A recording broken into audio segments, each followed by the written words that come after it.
So here we go. We're going to kick off, and we've got a bit of a special episode of Chippy Tea at the minute, where we've lost Danny to a print machine. He's busy printing work, making money for some strange reason. Don't know why he wants to pay for it. So we've, I know, yeah, it's a crazy idea. So we've got Mr. Dave Roper here. Welcome, Dave. Hi, mate. How you doing? I'm doing fantastic, yeah. It's nice to see you. And Dave is of Screenprint World, obviously. A lot of people know Dave for the equipment and the supplies, the printing supplies that you sell.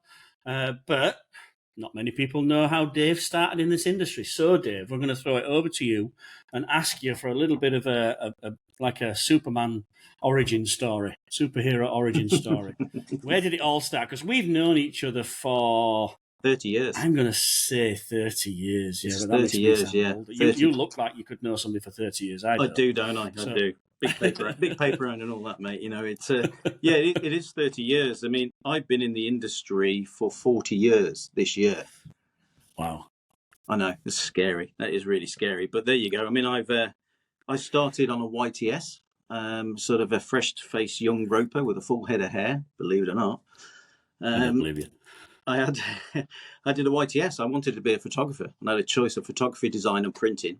There was no design, there was no photography, there was only printing. I ended up screen printing carpet booklets, and that's how I started. Carpet booklets. Yeah, wow. Booklets. There's a company in Wakefield does carpet booklets. RGS used to print those. Yeah.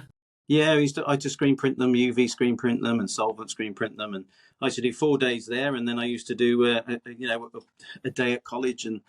For the princely sum of £25 a week. I can remember starting for £1 an hour. I thought I was the richest man in Wakefield. £25 a week. Oh. You're probably a lot happier. Yeah, probably. Yeah. But yeah, started doing that and did that for a couple of years. So I got that qualification behind me. Really enjoyed it. I really enjoyed the hands-on approach. I enjoyed being involved. Creating something. I think most people who print like to create something. You know, you go from zero to an image. On a garment, It can be on anything. I mean, I didn't get into garments until a couple of 2 or 3 years later. I went to a couple of the print shops, started screen printing in my early days on the oval positions. You remember the old hydraulic ones? Oh yeah, the old hydraulic, the old arm that used to come down, and if you didn't get out the way, you'd be printed. That one. There was one speed for all squeegees. That's right. There were the flood bars were held in by metal pegs. You had to hammer in. Weights on the back of the flood bars to keep them onto the screen. One arm. It was one all arm. up and down at the same time. Yeah. So yeah, I mean it was. And you needed 500 shirts just to print the first one off. And you couldn't press stop. Oh no! If you had a flash in there, you couldn't press stop. No, you'd have a fire. Just continuous index. And these things used to motor. I mean, back then they were doing 900, 1,000 an hour, and they used to motor. Yeah. And there was a delay. The printer used to stand behind the machine, elevated on a platform, on a duck walk. Yeah. And then if it needed tapping, you just give it a little tap, knock it into reg, and off you went. Precision adjustment tool. That's the one. Otherwise known as a hammer. That's the one. It was the weight off the back of the flood bar. I think we used to use. The guy who taught me, a guy called Andy, he was rather menacing with it. He'd spin it all the time. Spin this hammer, or spin it, and he'd have it. It would almost be like a weapon on him. It was his tool, and he'd be tapping. Where was this? This was a company called Carraglen, and it used to be part of the Caron group, of which Fresh Air was part of, and T-shirt sales and a few other. And right. I kind of run the Kidderminster division, which is where I'm from and where we're based now. So I did that for a few years, got a bit disillusioned with it, got a bit fed up with it. So I thought, what can I do? So I went to Australia. Oh, did you? I didn't know that. Yeah, as you do. I went to Australia. Randomly go to Australia. Yeah, exactly that. Exactly that. I remember watching a program. Thought, that looks nice. Went to Australia on my own. Just literally packed a bag, and I remember not telling the girlfriend until the night before, which didn't go down well, obviously. But I told her. Absolutely not. No. I told her I was only going to be 6 weeks. How long were you there? 18 months. How old were you? I was 22. 22. Were you really? 22 and I had 18 months. That's a big decision to make at 22, isn't it? Well, it was a great decision. It was a life-changing decision. I think once you go travelling and meet people, it broadens you. You're right. You know this. It broadens your horizons. It broadens your mind. You don't mind who you talk to. You don't mind getting stuck in. I had all sorts of jobs, but while I was over there, I continued to print for a couple of surfwear companies, Mambo being the main one out of Sydney.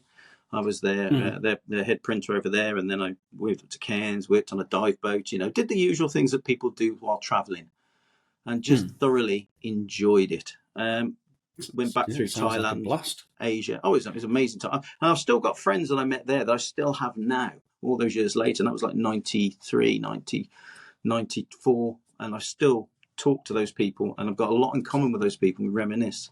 So I had a great time. Like I said, I was still screen printing over there. I was using task machines. Yeah. All surf shirts and tourist shirts. I was doing all that sort of stuff. That's a big down there, aren't they? Oh, they were. Well, they were made. They were made in Melbourne, so it was easy enough to get the equipment back there, because it was only really advanced M&R, and TAS over there. MHM were around, no Roth. So it was mainly TAS because they were made there, and they were so far. I mean, think about Australia; it's so far from everywhere. I know it's obvious, but it really is. Yeah. So if it's made down the road, then we used to use those. Had a great time, enjoyed it thoroughly. And then when I came back home and found out I had nothing in common with anybody anymore. They were all talking about, Aston Villa winning the weekend, and I was talking about swimming with sharks. So it kind of, it didn't. And then I went down to London, didn't know anybody again. Got in with a couple of print jobs, worked for a couple of companies down there. Again, doing printing or selling? Printing. I was printing. Still, yeah. I was printing, and I was printing, running a couple of places, T-shirt sales, which you'll remember, which was a big place in Twickenham. I was down there, printing down there. I was printing over a company called Group K over in the East End, a company called Culture Shock out in Wimbledon. That's just three of the companies, and I did that for 2 or 3 years. And then Mick Minster, God bless him, Mick kind of said to me, look, I've just put this machine over in Kenya, in Africa. Do you want to go over Mick there? Who? I missed that. Can you hear me, mate? I can hear you now, yeah. Are we there? Okay, so we had a little bit of a technical issue there, but we'll carry on the story, Dave. You'd been to Australia, you came back from Australia, and you disappeared to London for some strange apparent reason. There's no there, It was the pull of the big city. It's pull of the big city town. All the streets are paved with gold.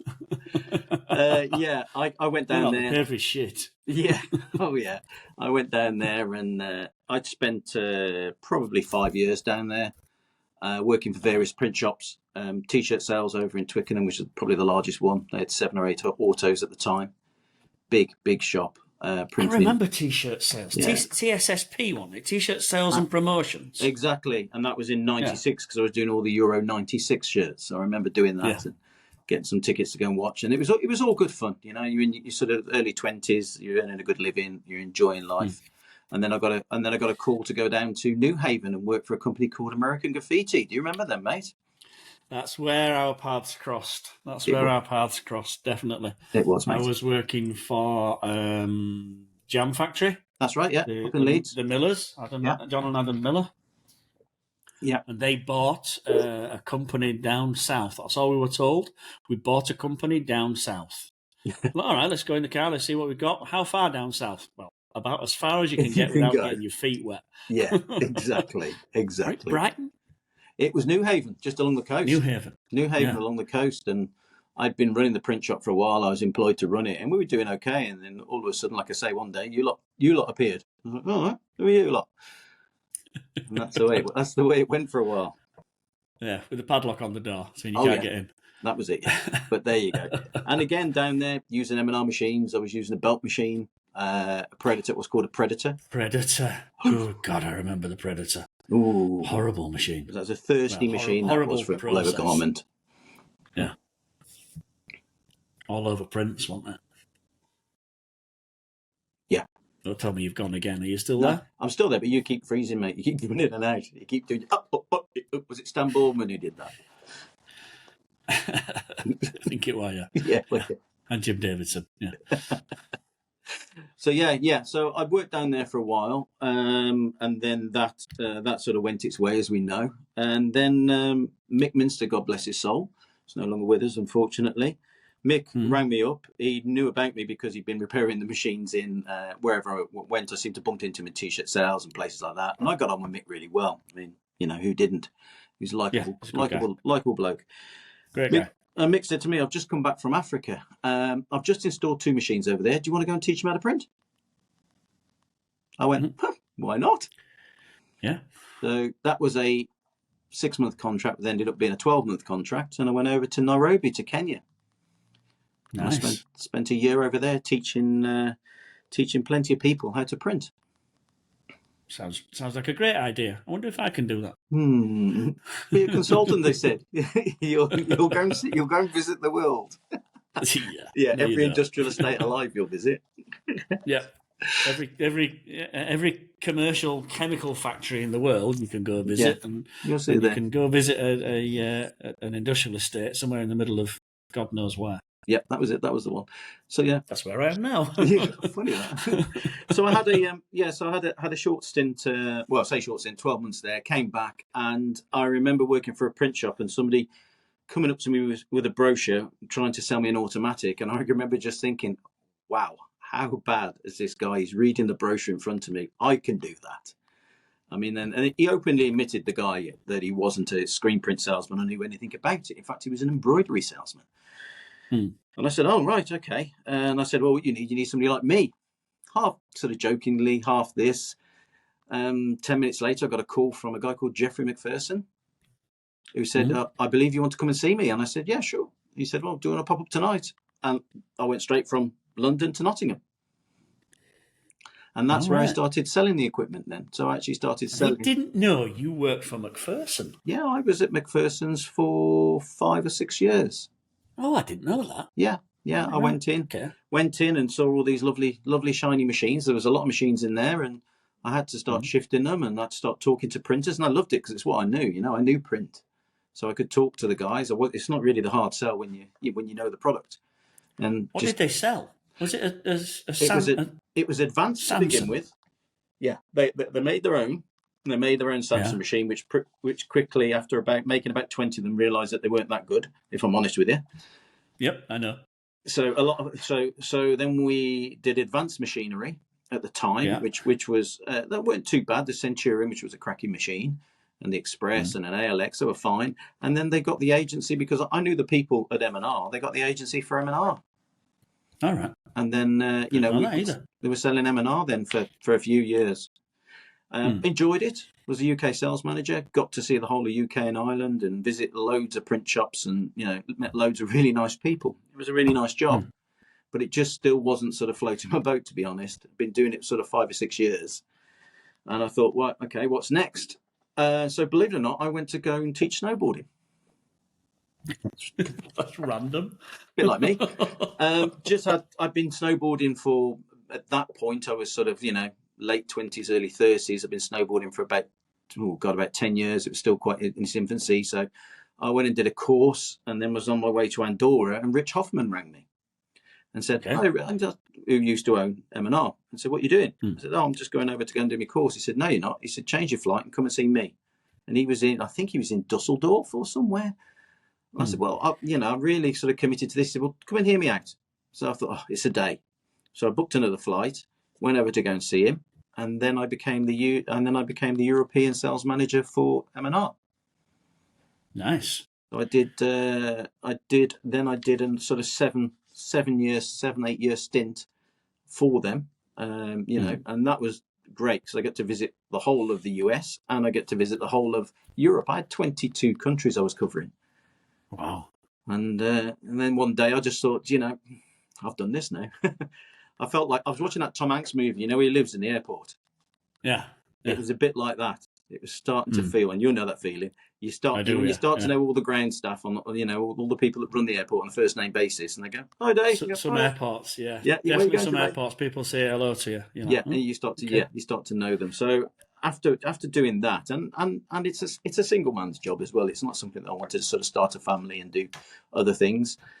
And then I said to Rich Hoffman, "Look, after 7 or 8 years, I said, look, I'm sort of gone as far as I can. I've enjoyed my job and I enjoy selling M&R, but can I sell M&R? Because nobody was selling it in the UK.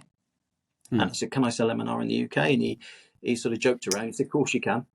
So next thing I know, I was then setting up my own company. I had to think about the name long and hard. We had a big board meeting. It was called D Roper Limited. Thought about that one, mate, didn't I? Yeah, you put some effort into that. Well done. Yeah. So, I mean, we became Screenprint World about 5 years ago. So I set up the company in 2006, and since then I've been selling screen printing equipment and inks and consumables and everything to do with screen print. Did you get into consumables quickly, or did you stick to machinery for a while? I stick to machinery for the first 4 or 5 years because it's what I knew at the time. And it was just me. So, you know, when you first start, it's easy to go and talk to somebody about a machine. You're going to talk to them maybe, you know, once a year about something. Whereas consumables, it's a bit more, you have to manage the accounts a lot more. You have to talk to people a lot more, show them a lot more. So it was just a case of it. I didn't have the staff, or didn't have, you know, let's make you laugh, didn't have the internet back then to do it. So there wasn't like a website. There wasn't anything else like it was all brochures and samples in the boot of your car with A to Zs. Yeah, travelling around every single screen print shop trying to convince them that your white was better than everybody else's white. Yeah. Did I visit you, mate? A couple of times. Yeah, they're all the same. All the whites are the same, mate. All the whites are the same. I mean, I used to Don't spoil the illusion. Well, I used to have people that used to come and do that, and I used to have my special. I used to call it a rep screen. Where I used to have a big block, like a 12-inch block in the middle of a 43 screen. And if they came in and I said, "Come on, then we'll do it now." And I just put half in that. I used to put what they were touting, half what I was using exists. I'd flood it, print it, and go, "Yeah, it's no brighter," or "Yeah, oh, it's better." And you'd know instantly. And then you put a flash cure on it. Oh yeah, it's everything they said. I used to literally do it within 2 minutes in front of them. So it worked really well. So yeah, I didn't. Yeah. I initially just started doing machinery. Had a couple of great years selling just machinery, put machinery out there, and then a lot of customers started saying to me, "Look, you really got to supply us with an ink as well. You're great at the equipment. The equipment's good. It was all M&R stuff. Look, we really do need an ink." And then I didn't want to be a me too, where there was a lot of agencies out there where I could have had it the same as somebody else. So then that means you can get your supplies from 3 or 4 people, 3 or 4 dealers. I prefer exclusive agencies because then you can put your whole heart into it, and you can put your marketing budget into it, and you can throw it in, and no one else is benefiting. Yeah. So I took on Amex from Italy. Been doing that now for over 10 years, and Easy Way and a couple of other things. And I think we've got, at the last count, we've got over 25 agencies. That's great. That's super. Yeah. Yeah, some good products. What would you say you get most enjoyment out of, then, the supplies or the machines? To be honest, I think it's a mixture, complete mixture of them both. I love upgrading people to a new bit of kit because everybody loves a new bit of kit. So once you get a new shiny press, it's great. But teaching somebody how to print a white correctly on a hoodie, lever's hoodie or something like that, I get a buzz out of that, as you do. I know you do. You get a buzz out of them, just the shock of, wow, I did that. Because we run the training school here for a while as well, and that was really, I mean, it's very self-rewarding, I'd say. Yeah. Yeah, it is. I mean, I still get a buzz out of it. I've just finished now at a place where, they've been printing for the last 10 years. They know what they're doing, and they're not happy with certain things, and they want a better white. We didn't change the product. We didn't change the press. We didn't change the white. It was it wasn't Amex, but they do use Amex. It was a Wilflex product. Oh yeah, great ink. And they weren't quite happy with it. We changed a few parameters, and then they're like, "Oh wow, what did you do?" Yeah. We just marginally changed a few things, marginal gains, me and Danny call it, which is we're just chasing that 10th all the way around. Yeah, just absolutely. Chasing it. I mean, I looked up a few videos doing that where I was just showing people how to print a white, and people, right, you need to dry the screen like this, you need to coat it like this. Oh, you need to use a sharp squeegee. Oh, you need off contact. Oh, before you know, you need to put additives in all the inks because they don't all come ready to use. So you have to put a bit of thinner in it, or whatever you need to put into a bit of curable reducer. I'm against putting thinner in stuff, but I know what you mean. Yeah. I've just come from a place now with they were doing everything right. They've got a lot of equipment, they've got a lot of technique, they've got a lot of precision, but this is about the first time I think I've seen this procedure, which is they have an auto coater. They're coating the screen 1 and 1. Yeah. Then they're putting it in the dryer. Then they're bringing it out and coating it 1 and 0. Why? So they're drying in between their 2 and 1. They got problems with contamination on the screen?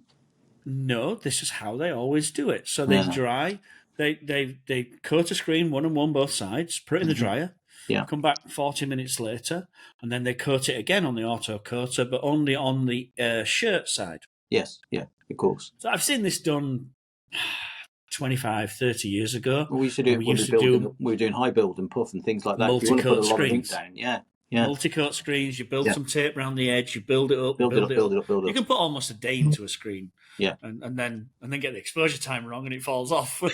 You spent all day doing it, and then you forgot to change that exposure. It took you a day to coat it, and then you screw it up on the exposure. But the thing they were doing is they were drying the other way around. So they were drying shirt side up. All right, okay. Which meant all the emulsion just went flat. So they weren't getting the benefit. So they didn't gain anything for all that extra time they were putting into it.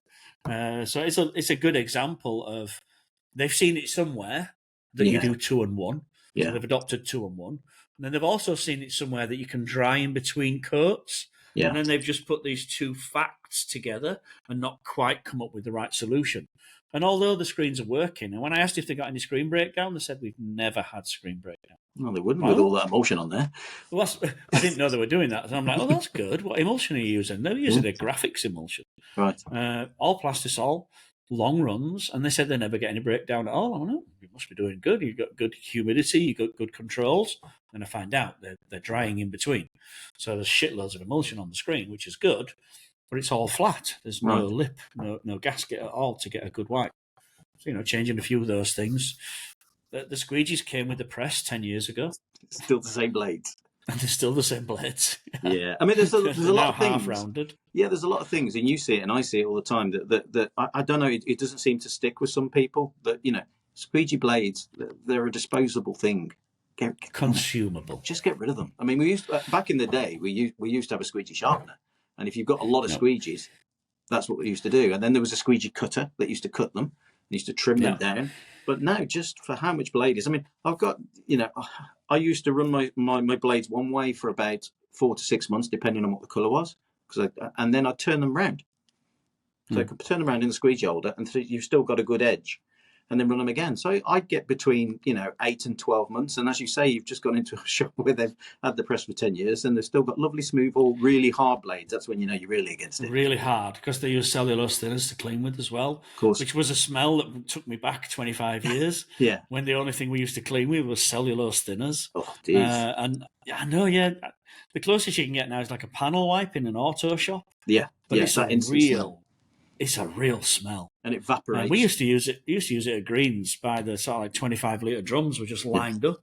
This thing was flammable, carcinogenic, high VOCs. All the kids are on it the weekend. We were bathing in it.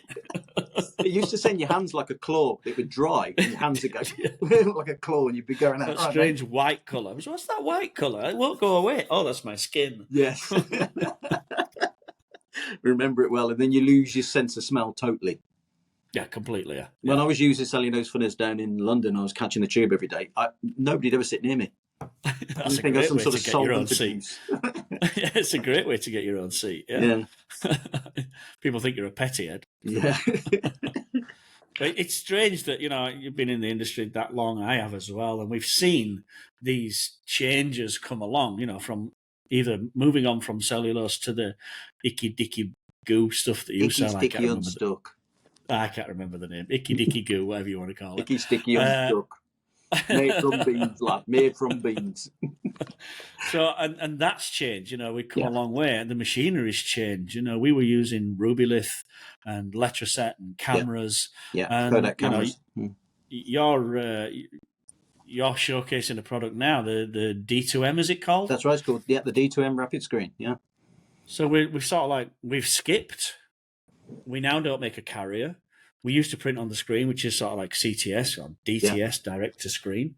Mm-hmm. And then we've gone to laser, which doesn't even use a consumable. And now you've gone to one further, which doesn't even use exposure. So just talk us through the theory of what is D2M. D2M is where I've been talking to a couple of crazy Australians and a Swiss guy and a Swiss company now for 2 years. The problem with Screenprint, and there's too many processes along the way to get the screen to press. And then there's too many variables in those processes. So inevitably the screens aren't right, the artwork isn't right, something will happen along the way. And and I know it will happen. in the print shop. Somebody changes shift, somebody loses. You used to have old Tom who used to coat the machine. He was great on the coater. All of a sudden, old Tom's gone. He's working for McDonald's now for £1 more, and nobody knows how to coat a screen. Tom died. Yeah, a long time ago. So I mean, you need a better way to bring screen printing into the 21st, 22nd century, without a doubt. So you need to get rid of all that. If you can get rid of all that, and you can get a screen that in 3 minutes goes from machine to press and is tri-lockable, MHM, Rock System, any pre-registration system that can just go bang and straight in, I think you've cracked it. I think you've really cracked it. And we've been working with a machine that will actually print emulsion onto the screen as a negative. Okay. Because the other huge problem that I've seen over my 40 years is most of the problems when you have a screen is in the washing out. Is somebody not washing it out enough? Somebody not exposing it enough, so it leaves the unexposed emulsion that runs into the mesh. Somebody blasting it too close, and you're using water all the time, which is becoming quite expensive as well. So if you can get rid of that process, and then you're producing the negative onto the screen, so all that's left is the clear mesh. Happy days. And that's what we've done. So it's more of an additive process than a subtractive process. Because what we're currently doing is we're filling all the holes with ink, and then we're removing the bits that we don't want. Yes. So the D2M starts with a blank screen, no pre-preparation or anything. No degrease like any other. Clean screen. Just a clean screen, degrease like anything else. You don't want any stick it in the machine. You lay it on top of the machine, and then it'll inkjet all the way across, and inkjets an emulsion, and then dries, and then also exposes at the same time all the way across. Okay, so there's a UV light in there exposing exposing the emulsion as it prints to make it hard. As it prints. So, yeah. I've seen sort of like these systems, and I came down to see you and saw it. Didn't see it working because you didn't have a PC on it. But I've seen the screens, and the main problem with this, sort of, if we go back 5 years when the Swiss and the Australians started to bring this out, was the expense and the time and the reclaimability. So how has that improved over the last sort of 5 years? What's the average price for a 43, 23x31? £3. Okay, so that's come down a lot. It used to be a lot more expensive. Used to be a lot. So it's come down to £3. And the reason why I know it's £3 is because I did it old school. I weighed a screen when it had nothing on it. I then put it on and I printed a complete blank. I didn't print any design, just put it all down, solid. Filled every hole. So that's the maximum it can be, is £3. We're finding we're anywhere between £2.25 and £3, depending on, obviously, how many holes there are, what your design is. So that's how much that's costing. It's taking 3 minutes. It really is. Okay. Taking 3 minutes a screen. The cost, after 3 minutes, we don't do anything else with it. There's no developing to do, no drying to do. It's pretty much ready to go on the press. I mean, it does come off moist. It does come off moist, so it does need. You can put it into a dryer if you want, or you can just leave it there for 5 minutes. Because when I say moist, it is. I know it's a horrible word, but it is. It's a good word in Yorkshire. Is moist. You get you a long way with moist in Yorkshire. I used to live in Yorkshire, remember? So you know not to use that word. You do. And avocado. I mentioned avocado once. I didn't like that. You want what? No, get out. They don't know what it is. No, so yeah, it comes off, you dry it, and then you just pop it straight onto. There's no touching in afterwards. There's no positives. It takes a while to get your head around how easy this is and why we haven't had it before. So the closest I can think to would like a GoCo Pro. That's right, yeah. Which was a thermal print head which printed the emulsion, but it was clear, you couldn't see much of it. All it did was block the holes with a very, very thin stencil. Yeah. Some people love those. I hate them. I don't think they're any good. I think the tension's bad on the screens. They're okay for a hobbyist, but not real for full production. What do you need it for? That's the whole point. What do you need it for? So we needed something industrial where somebody could stick it into the print shop. It's got to be in a controlled environment. Don't get me wrong. As every digital piece of equipment has to be. You can't just smack it on the end of the dryer and be on with it. It has to be in a controlled environment. So somewhere in the room, same as a CTS machine, same as a Spider or something else like that. Or even a laser, you want a controlled environment nowadays just to rule out any issues. Yeah. it's, as I said, it uses a printable emulsion, negative onto there. It uses Epsom base heads, same as DTF. You build your own templates and off you go. I think it removes 6 to 7 processes along the way. What about reclaim? Reclaim. How easy is it to reclaim? And again, it's one of these things where it's a bit, I tell people this and they go, huh? You just jet wash it from the inside. Now, you've got to have a filtration system on your washout booth, which nowadays is pretty much standard. So it captures the emulsion, but the emulsion chatters it comes off. Yeah. So basically, I mean, we sell the filtration systems, and most people, when they have a washout booth nowadays, they pop one down there because you don't want the council knocking on your door saying what you're putting down the drain. So where a normal screen to reclaim, we would put the periodic acid, we would put the acid, the stencil remover on there, and that would dissolve the emulsion, and then we'd use high pressure to rinse off that mess. This one doesn't have a chemical that melts it or breaks it down. We just use the power of the jet wash. Not at the moment. Not at the moment. You just use the power of a jet wash, and then it takes about 2 minutes to wash it off. You need quite a powerful jet washer. You can't have a B&Q job down the road for 40 quid.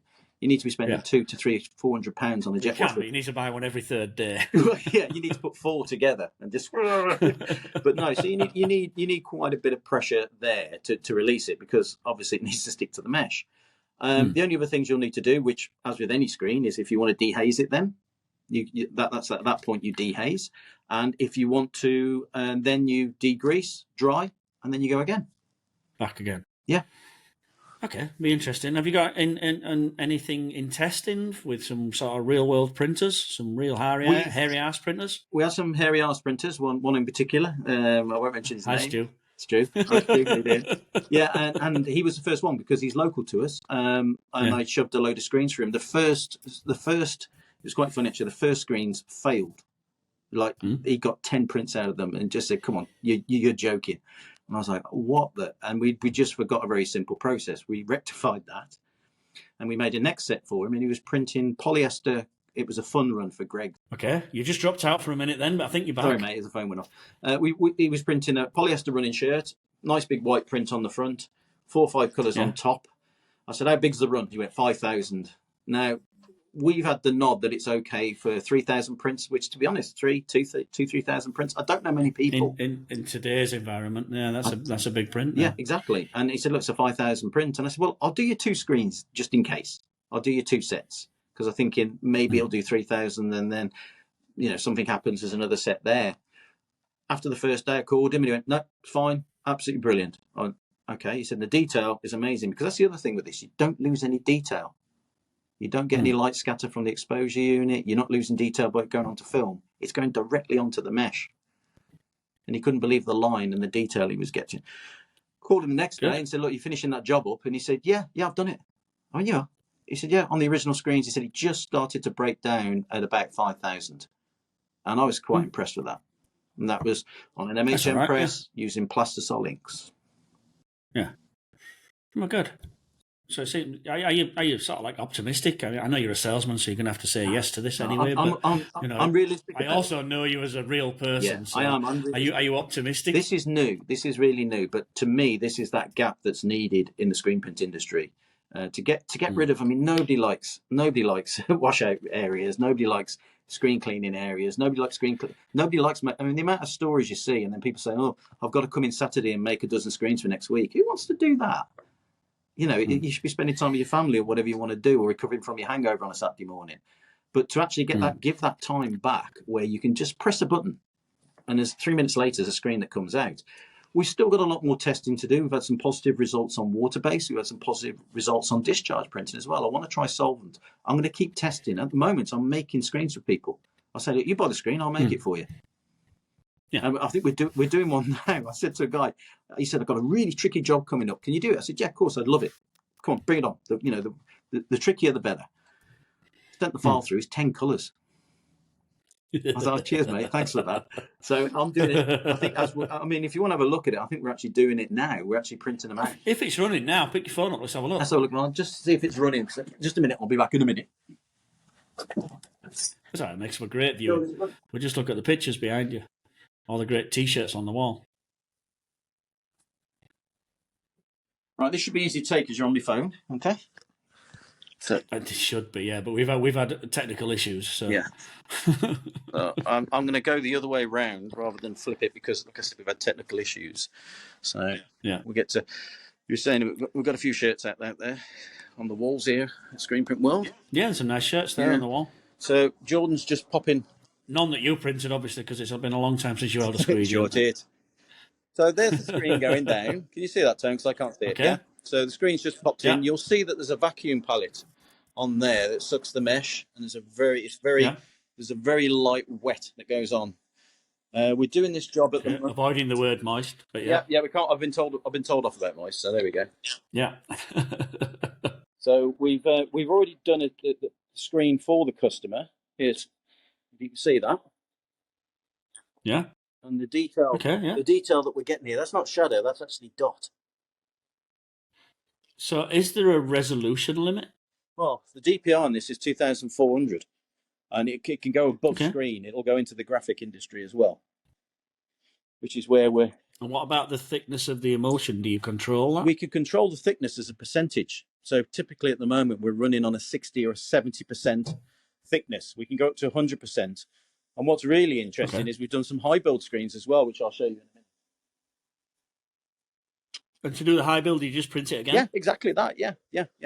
Exactly just leave it in and print it again? You just leave it in, print over it again, it'll print it. So here you go. You got that, mate? Okay. So the ultraviolet light is curing it? Absolutely afterwards. The purple's the emulsion. It's inkjetting that down.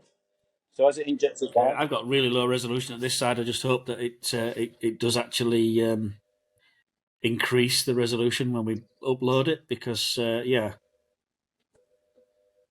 we can see it printing and curing at the same time. Oh, both directions the light comes on. So is it printing unidirectional, bidirectional? It'll do either one. It's curing on both directions at the moment. So it cures there, and when it goes back, it cures. Yeah. And like I said, we're doing this job at the moment for this customer, and it's a 10 colour job. We said we'd knock them out for him. It will take us 30 minutes to do 10 screens. Okay. Yeah. But with no chemicals. No chemicals, no water, and no skill. Are we allowed to say there's no skill? Well, yeah. I mean, Jordan might do. I mean, Jordan does all the button pressing, but yeah, pretty much, yeah. I mean, you've de-skilled a job here. You've de-skilled several. Without insulting Jordan, can we say that you don't need to practice coating a screen? You don't need to know your exposure times. No. So we are de-skilling it. I'm a big fan of de-skilling. De-skilling it makes the job quicker and easier for everybody, and it also makes it very competitive. It takes that variable, yeah. Massively competitive. Okay, well, that's really interesting. I'm keen to know how it holds up. Yeah, I'm keen to know, longevity, how difficult it is to. That's the high build one. I don't know if you can quite see that. That was the high build one that we did. So that had 8 passes. This had 4. That had 1, and that had 2. All right. Okay. So it's just multiple passes. Yeah, just multiple passes on the machine, and also the machine, like I said before, you can put it straight onto a press.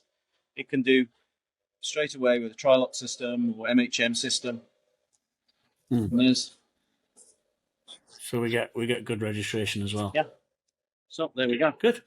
So looks good. Exciting. I'm excited to try it. Actually, I'm excited. I'm still in the trialing mode of it. I mean, we put an introductory price on the machine to start with, so people can. With all new bits of kit, you've got to put them out there and you've got to give them a go. And you don't want to be paying the maximum amount for something. So I'm saying to people, I'm partnering with people, look, we'll put one in, we'll give it a go. Let's see what it can do. It's a new process.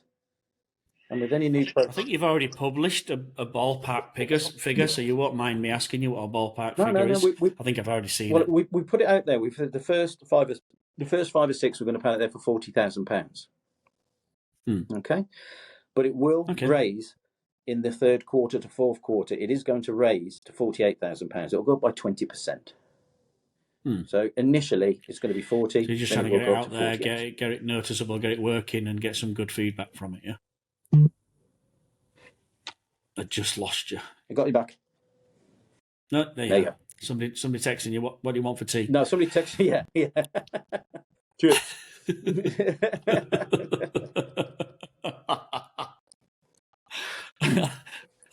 You're having a chippy tea. Absolutely. It's Friday, that is, mate. You know the law. I know, yeah. So initially we're looking for people to work with. We're looking for people to stick one in with. Let's try it. Let's see how it goes. Let's give it a bash. Let's hit it with an hammer. Let's cover it with ink, cover it with emulsion, and let's just see what it goes. Spray glue on it. You're not going to know until one's out there. That's number one. That's the first one in the world. So you don't have one in a shop right now? Not at the moment. That's the first one. I'm not releasing it yet. I've got about 4 people biting my arm off to try it because I want to try it as much as I can before I put it in. I don't want to have egg on my face here. I want to make sure that it's working exactly how I want it to. And already it's smashing all the tests. Good. So we just keep doing screens for people. We just keep doing it. We just seeing that. Like I said, we've had failures. We've had failures on a couple of screens, but then we've rectified it. At least you can admit that, can't you? You stand there and say that not everything's come out roses. No. Some of them have been shit. No. It's good. No, absolutely. Yeah. I think Stu said it 19 prints or something. 10 or 19 prints. And when he told me it was the first screens we did, I could have cried. I was like, God, I've been working on this for about 4 years, and it's like, oh God, it's failed the first thing. But then we realised we'd done something really daft. We just didn't degrease the screen, and we decreased the. Yeah. It was just the moisture that comes up through that vacuum palette. But I mean, what can you say? 3 minutes, you're doing what, 150 screens a day? 140? 140, that's going to be more than enough for a lot of people with 2-3 autos. Yeah. Yeah, most of them. Yeah. Oh, good. Exciting times ahead. It is, mate, yeah. It's the first bit of kit I've got really excited about. It really is. It's something that I keep going, even when I see it running, and when Jordan's knocking screens off, the first thing I do is get out your seat, go and have a look at it, because I just love watching it print. I want to know the cheek you get is that it asks you to make 10. I'm dumb enough to go and do it though, mate. But I don't mind. I don't mind. Just make me 10 screens of this high resolution multicolour print. It's fine. I mean, the detail's unbelievable. He said, if you can get that out, I can't do that on traditional film. He says, if you can get it out, and you couldn't really see there with my camera, but we have got it out, and I want to see a print when it's finished. So, I mean, it's, at the moment, it's surpassing everything that gets put up there, which is great. Keep knocking these barriers down, keep trying it. And there'll be the haters out there. There'll be people that say it doesn't do what it should. And I just say, keep trying it then. Let's just keep trying it. Yeah.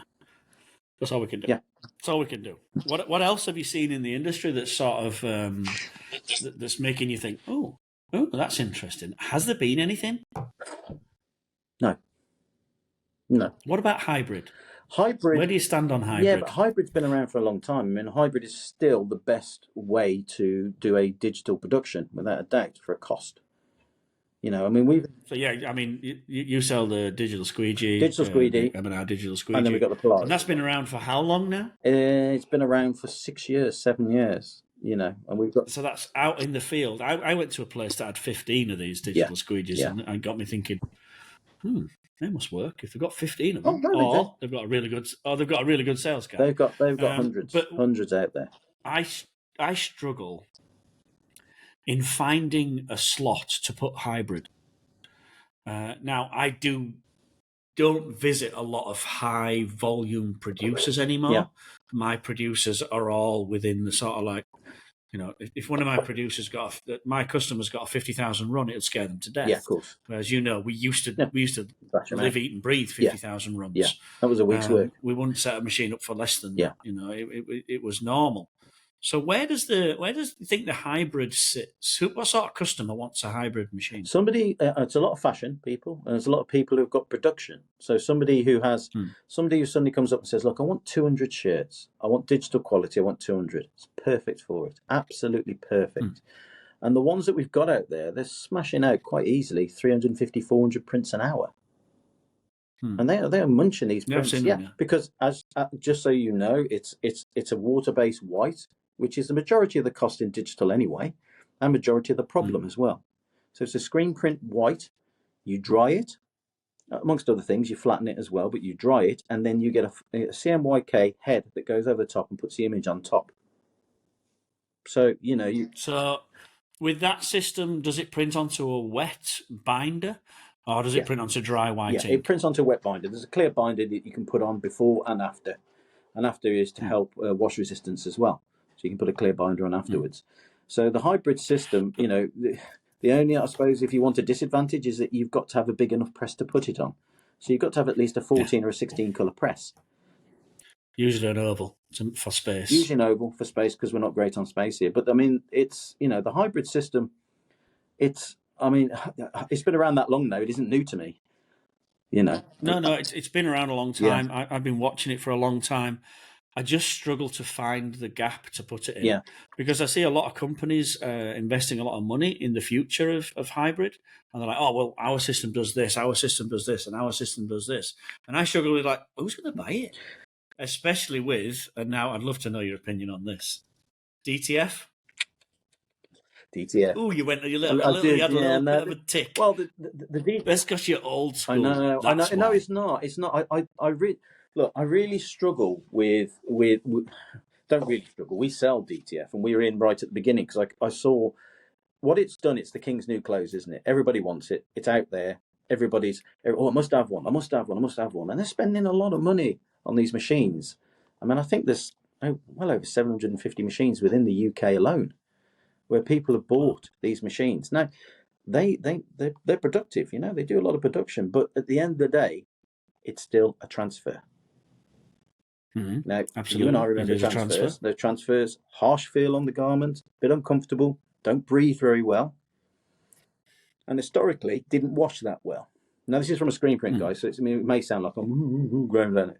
It's still the case. Whenever I feel a transfer, you can tell it's a transfer. It's like Kevlar, you know what I mean?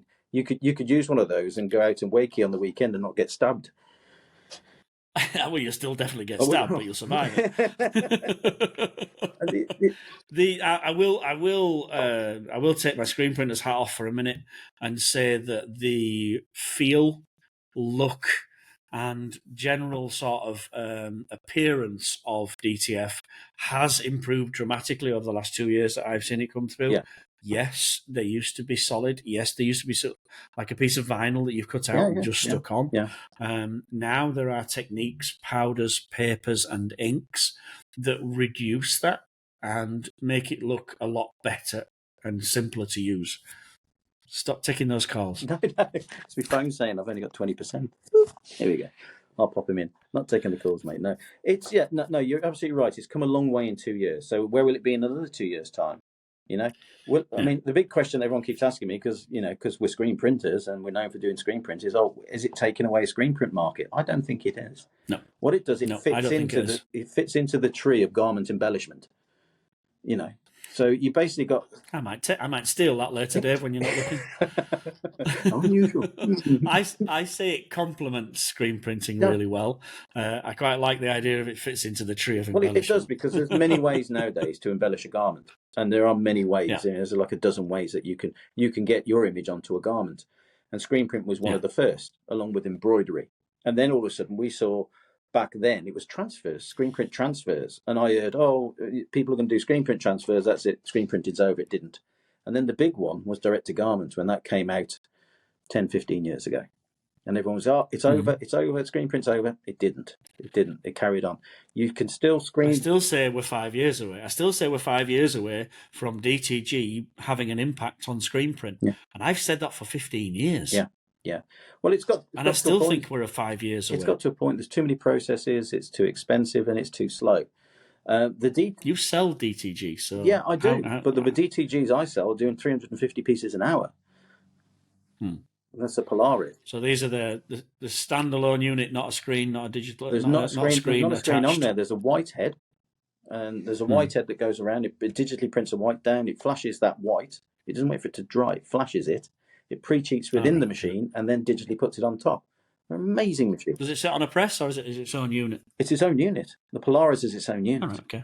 It's completely. It's an oval style machine. You know, we've got 3 in the UK. Okay. Like the oval jet from the States. Very similar to that. Yeah, but it works.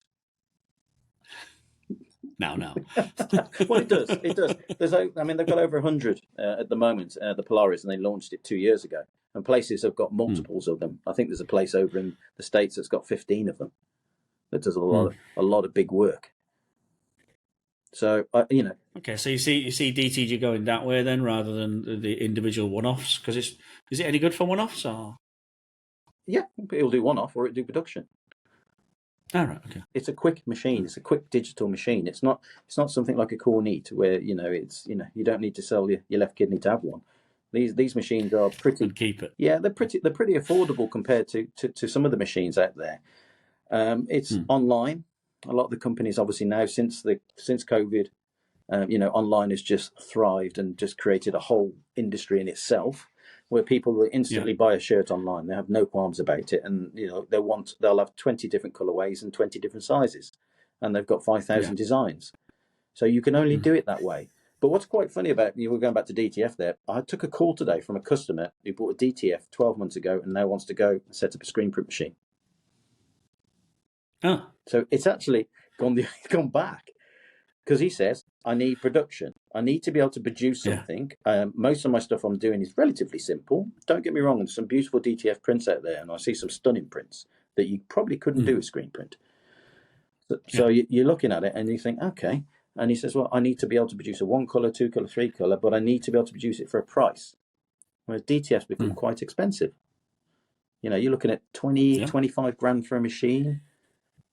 And you're going to be, if he's got a heat press in there, I know you've looked at that new heat press, which was very interesting down at the festival show. But with the Columbia, that's $350 an hour. That's the interesting thing about that. Is one operator $350 an hour. Otherwise, what are you doing?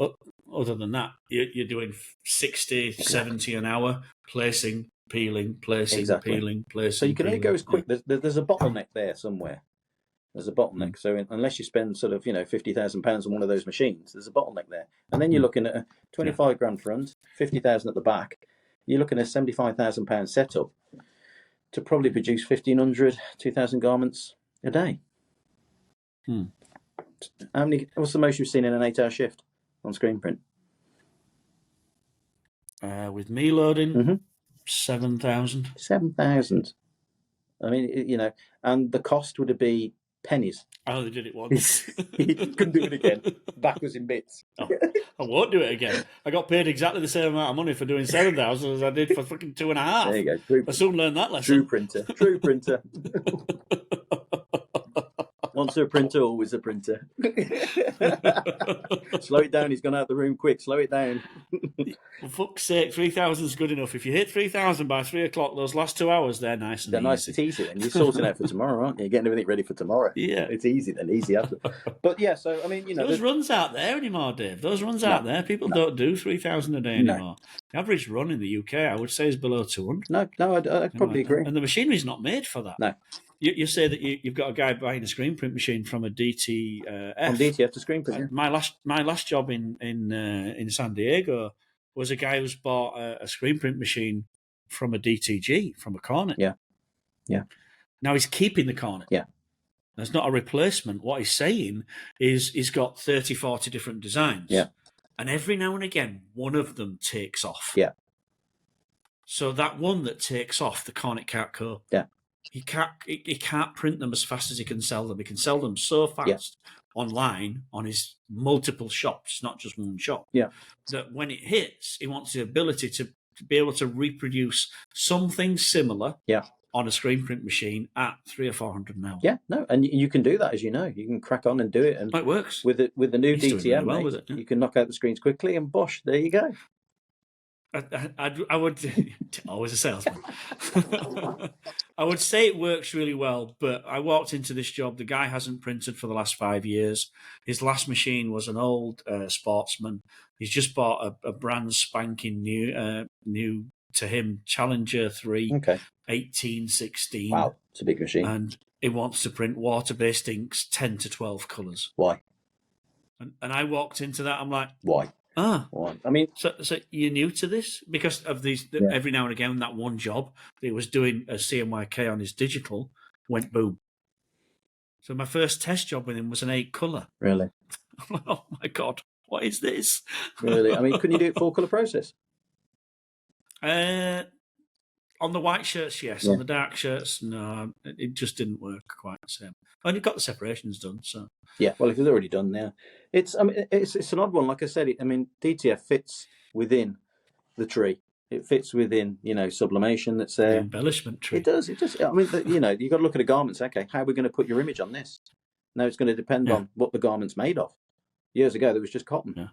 Now there can be all sorts of things, from bamboo to, blends, different blends. Rayon, plastic, recycled plastic bottles. Everything. So that has a factor as well. I mean, there's a lot of things that DTF still won't do as well. It still won't. Large areas aren't particularly great. Pantone colours, they're getting there. They're getting better. Bright, vibrant fluorescence. I've seen some of the fluorescents that are offered. I wouldn't say they were bright, not as bright as Screenprint. Metallics, golds. I've seen films, but I haven't seen them actually physically printed. Puffs, high build, soft hand feel. Stretch onto lycra, onto gym wear, that type of thing. It won't do. It's not brilliant on that. Dye migration. I've seen a few people have issues with that. Clear base, wet look, reflective. I mean, reflective ink's a big thing. People print reflective on things. At the moment, it won't do that. So there's lots of things that glue for foils, that type of thing. And at the end of the day, it still won't give you a PVC-free print on a garment. No. Whereas, is it PVC-free? Yeah. Well, the glue isn't PVC-free, is it? On DTF, no, not really. The inks are water-based, but the glue is it? It's polyurethane, isn't it? Depends which one you buy. Not quite PVC. You want to look into that one? Well, yeah. I mean, I looked into a few things with it.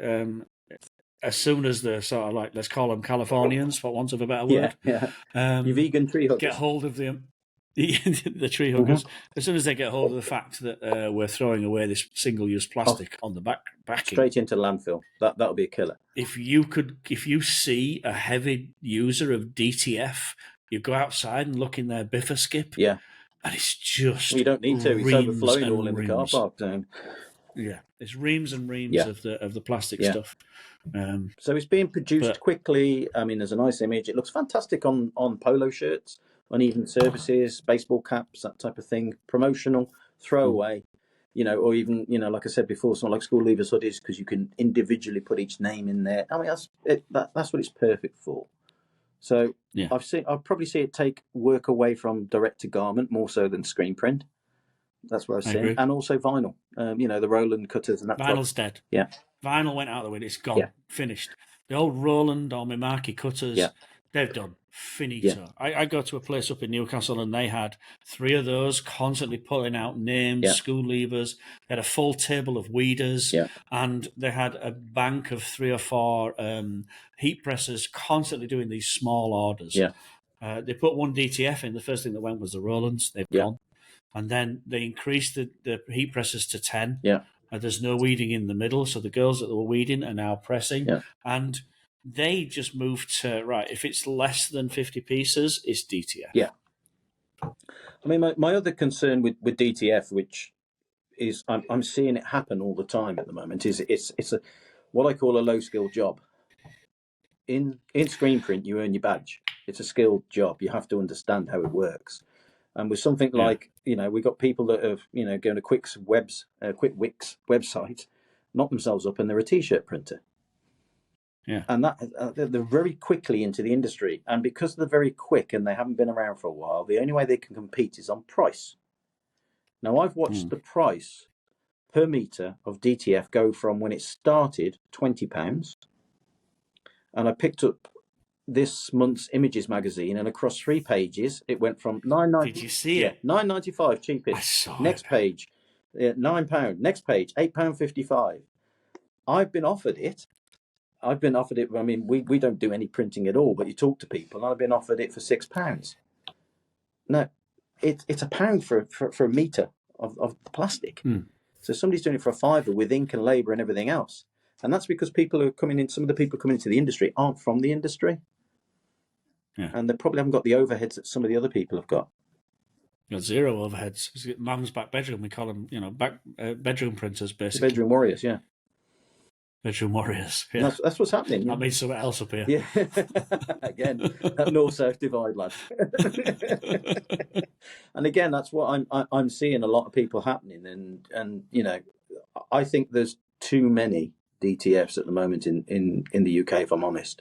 I really do. There's a lot. I think it'll find a level. I think it's self-leveling. And I hope it finds a level that doesn't destroy too many people. But we're currently seeing around sort of the Midlands and East Midlands, where everybody's cutting themselves on print price. We're seeing a bit of a lull there at the minute. I don't know how you feel about the industry, but it's a little bit quiet out there. That's what I call flat, mate. Because it's flat at the moment. That's the best way to describe it. It has been for about 6 months. I noticed it when I went over to Long Beach, and I bumped into you, and we had a chat about it, and I talked to all the American printers, and they said the same. And then I'm on a couple of group chats with people in Europe, and they're all saying the same.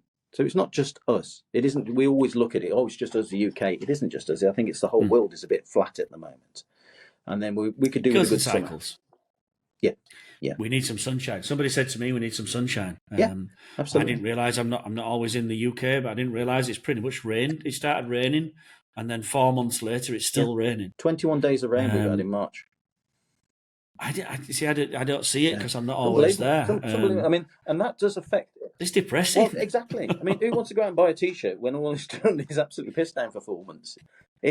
No, we need some sunshine. We need a national event like a World Cup or a Euros, Rugby World Cup. Yeah. I remember Rugby World Cup.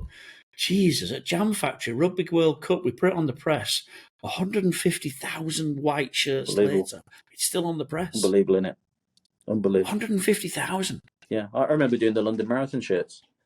Thousands of them. Thousands. ADT London Marathon. I remember doing it. Thousands of them. It just keeps going forever. Yeah. But that's what we have got an event coming up. You know, it's always the start of the year. So we've got Euros, I think, this year. I think it is. Football. We're talking to the wrong person if you're thinking football. Football, yeah. Football Euros. They generally tend to buy a lot more gear and shirts, but it's not. It doesn't tend to be a T-shirt, does it? It tends to be a replica shirt, so a sublimation shirt, which is generally. Sometimes you can get involved with sort of like what I call the grey area. So it's not licensed Euro, but it says, England 24. Yes. Yeah. Where it's not quite licensed. Bob's Hairy Ass Builders and Euro 24 or England 24 on the same shirt, you get away with it. How many of those have you printed, mate? I used to work for a company. For a company that did it. That was their main thing, and they would employ people to do a design and put Manchester on it. As long as you didn't put United, you're okay. So Manchester, football orientated, boom, out it went. We've all done that. They're selling them over the arm. We bought a container of white T-shirts cheap from Bangladesh. I don't know how many's on. I think it was 25,000 or something. And within first 3 days, we're like, right, buy another container. Yeah. Why? Who's buying these? Yeah, people do. But Bob's Hairy Ass Builder down the road, he thinks they're great. But that's when it used to change. People used to go to markets and buy clothes. Now people buy it online. And there's an expert. Also, the way that people buy garments now is totally changed. I mean, the first thing you'll see, and I've watched this the weekend. I was loitering around a clothes shop the weekend with the wife and my daughter, and I was watching people go up and look at a print on a garment, and at least 8 out of 10 people, the first thing they did was felt the garment, felt the print. That's the first thing they did. And I thought, who's taught them? We buy with our fingers. Who's taught them that? It was visually first, and then it was touch, feel. So they're feeling the print, they're feeling the value, they're feeling is it heavy, and that years ago that was as long as it had something on, boom, there you go, take that, Robbie Williams, boom, I'm in. It didn't matter, but now that tends to be the case. Yeah, well, I'm like that. I'm banned from Primark now because I keep touching stuff and I don't actually buy it. I'm exactly the same. And the worst one is, our lass says, "Where have you gone?" Yeah. So I'm just looking at this. The worst You're one, in kids section. Yeah, every printer does this. Is that they're out with the missus and they all of a sudden see a shirt they've printed and they can't help themselves. They're like, I've got to tell her. I printed that. I printed that. Your wife looks at you like, I don't care. We've all been there. Oh yeah. But no. Dave, we've done about an hour chewing the fat. As usual. We're going to wrap it. We're going to wrap it up. It's been superb catching up with you, buddy. Like I said, we've known each other for such a long time.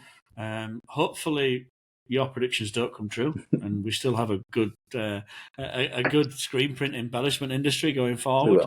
We'll have to keep up with the D2M. Please do. However that's going. Please do. Keep us informed on the trials that you're doing. Yeah.